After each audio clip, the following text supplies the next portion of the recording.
Unti-unting sinisikap bumangon ng mga residenteng apektado ng halos 3 linggong bakbakan sa Zamboanga City. Ang mga batang nakaranas daw ng trauma, sumasailalim ngayon sa therapy. Laughter yoga naman ang para sa mga mas nakatatanda. Sa gitna yan ng unti-unting pagbawas ng pwersang militar sa lungsod. Nakatutok live si JP Soriano. JP. Jiggy, umalis na may 4 na sundalo na nakipagbakbakan sa isang puwersa ng MNLF dito sa Zamboanga City. Indikasyon na tapos na raw ang krisis. Pero mga biktima ng kaguluhan, Jiggy, ramdam pa rin daw ito.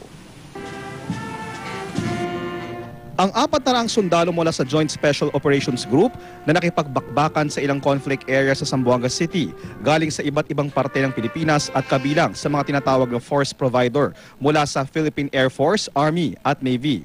Matapos ibuwis ang buhay nila sa ilang linggong bakbakan, babalik na sila sa kanilang mga kampo. Ito lang yung time na kami nagsama-sama as buong unit.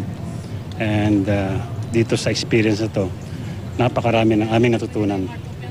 Bakas na rin sa mga sundalo ang kasiyahan sa napipintong pag-uwi. Pasasalamat naman ang hatid ng lokal na pamahalaan ng Zamboanga sa pagtatanggol sa kanilang lungsod. Kung ang pag-alis ng tropa indikasyong tapos na ang krisis, para sa mga nasa evacuation center, tila pangarap pa lang ito. Bukod sa pagkawala ng kanilang tahanan at ari-arian, ang pinakamalaking kinakaharap ng mga biktima ng digmaan ay ang trauma. Kaya ang DSWD at Red Cross patuloy daw ang paggabay upang mawala na ang tinatawag na war shock sa mga residente. Ang art play therapy ng Red Cross ay para sa mga batang nakasaksi ng madugong barilan. Gumuguhit sila ng mga larawang nasa isip at hindi nila masabi. According to them, kasi yung nasunugan ng bahay, may pamilya pa daw sila sa loob, according to them. Kasi hindi pa umalis. Alam niyo mga bata, pag may nasa isa sa pamilya nila na nawala sa grupo nila, yung iniisip nila parati. So with these drawings, it is also emphasized kung anong gusto nila nangyari. Anong naalala nila?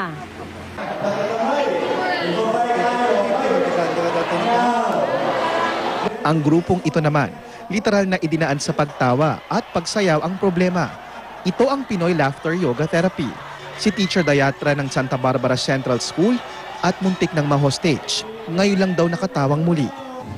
For 10 years in my service, sakripisyo ko, yung pinundar ko, sir, yung lahat, na biglang nawala.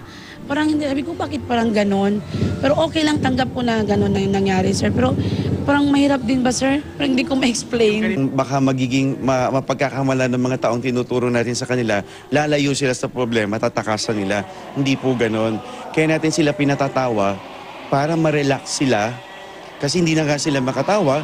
Ngayon yung tawa, ibabalik sila doon sa present moment na kailangan sa pagtawa nyo, dahan-dahan, masimulan na natin yung proseso ng pagsulong.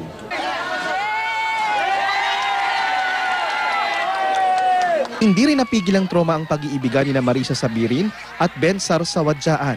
Kaninang umaga, sa gitna ng evacuation center sa Joaquin F. Enriquez Jr. Sports Complex, kinasal sina Marisa at Bensar. September 16 sila dapat ikakasal.